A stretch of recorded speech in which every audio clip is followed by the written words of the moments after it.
अध्यक्ष महोदय, वंदे मातरम केवल एक राष्ट्रगीत नहीं, यह उस भारत माता की कल्पना है जिनके लिए हमारे पूर्वजों ने जान की कुर्बानी दी और इसी देश की मिट्टी को चादर की तरह ओढ़कर उसी मिट्टी में समा गए।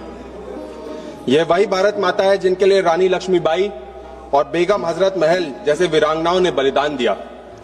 माननीय अध्यक्ष महोदय, आज सवाल इसका नहीं है कि वंदे मातरम से कौन सी पंक्तियां हटाई गई, किसने हटाई, लेकिन सवाल इसका है कि क्या हमारे महापुरुष सुभाष चंद्र बोस, मौलाना अबुल कलाम आजाद, सरोजनी नायडू, गुरुदेव रविन्द्रनाथ टैगोर जैसे महापुरुषों की विरासत, विवेक और देशभक्ति को मानने के लिए यह सरकार तात्पर्य है कि नहीं?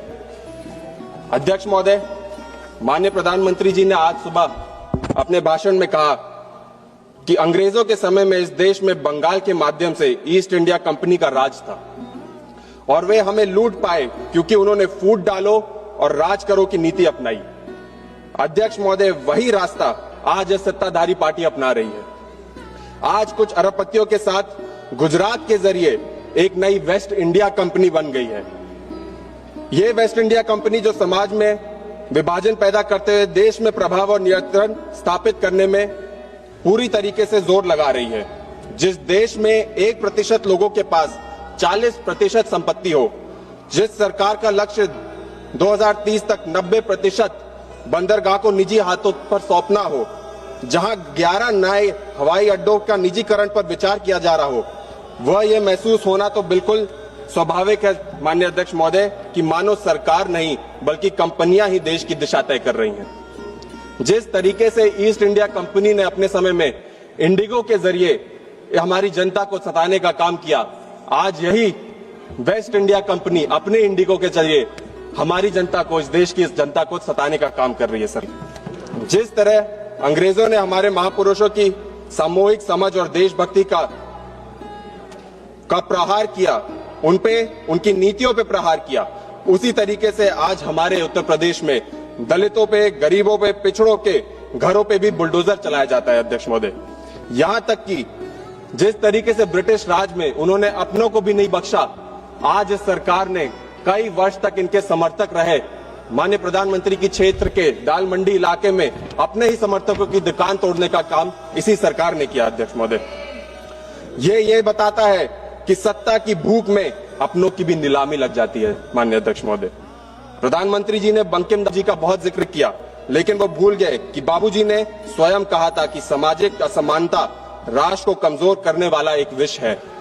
बाबा साहेब अम्बेडकर ने उनकी इसी सीख को संविधान में उतारकर हमारे देश को मजबूत बनाने का काम किया, लेकिन आज भी भाजपा सरकार केवल अम्बेडकर के चेहरे का इस्तेमाल कर वोट पाने का काम करती है, उनकी सिखाई हुई विचारधारा पे बिल्कुल अमल नहीं होती। माननीय अध्यक्ष महोदय, 1948 में देश के पहले शिक्षा मंत्री मौलाना अबुल कलाम आजाद साहब ने शिक्षा को राष्ट्र निर्माण के सबसे मजबूत नींव बताया था।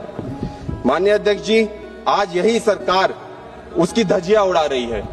आज मुझे इस देश के सबसे नौजवान सांसद होने के तहत ये बहुत शर्मनाक रूप से कहना पड़ रहा है कि इसी संसद परिसर के बाहर जब नीट और एसएससी के लिए लोग प्रदर्शन कर रहे थे, छात्र प्रदर्शन कर रहे थे, टीचर्स प्रदर्शन कर रहे थे, इसी सरकार ने उनको मारा पीटा, उनको बस में डाला। अध्यक्ष महोदय, बस में तकती है जिस देश में भगत सिंह, अशफाक उल्लाह खान जैसे कई नौजवान खुशी खुशी आजादी के लिए फांसी चढ़ रहे थे और अपना खून पसीना बहा रहे थे, तब इनके नेता अंग्रेजों के सामने अपने माफीनामे लिख रहे थे। मैं सत्ता पक्ष के सीधा सवाल पूछना चाहता हूं, जब इनके खुद के कई सांसद, खुद के कई नेता वंदे मातरम का पूरा उल्लेख नहीं कर पाते, स्वयं राष्ट्रगीत का पाठ नहीं कर पाते, तो वे उसके नाम पर राजनीति कैसे कर सकते हैं? प्रधानमंत्री जी ने नेहरू जी का जिक्र करते हुए कहा कि वो मुस्लिम लीग के आगे झुक गए थे, तो सवाल स्वाभाविक उठता है माननीय अध्यक्ष महोदय, आज वंदे मातरम की इस सदन में चर्चा करके, बार बार बंगाल और तमिलनाडु का जिक्र करके, उसके पीछे क्या यही मंसूबा है कि खुद की कुर्सी बचाने की भी राजनीति हो रही है? धन्यवाद जी। क्या आज सत्ता पाने की कुर्सी के आगे खुद प्रधानमंत्री जी झुक रहे हैं? अध्यक्ष महोदय, बस मैं आखिरी पंक्ति बस बोलना चाहूंगा, आखिरी, क्योंकि समय बहुत कम है। मैं सरकार को बस ये बोलना चाहूंगा, इस अहंकार में जी रहे हैं जैसे उनको तो मरना ही नहीं, तख्त पर ऐसे बैठे हैं वो जैसे उनको उतरना ही नहीं, यूं जहन्नुम का वो टिकट दे रहे हैं जैसे खुद को खुदा मान बैठे हैं वो। ऐसी सरकार को, इस अहंकार को मैं नहीं जानता, मैं नहीं मानता। धन्यवाद ऐसी जी। तकरीर को, श्री ऐसी सौमित्र तहरीर खान। को मैं नहीं मानता, सौमित्र मैं नहीं खान। जानता। वंदे मातरम, जय हिंद, जय भीम।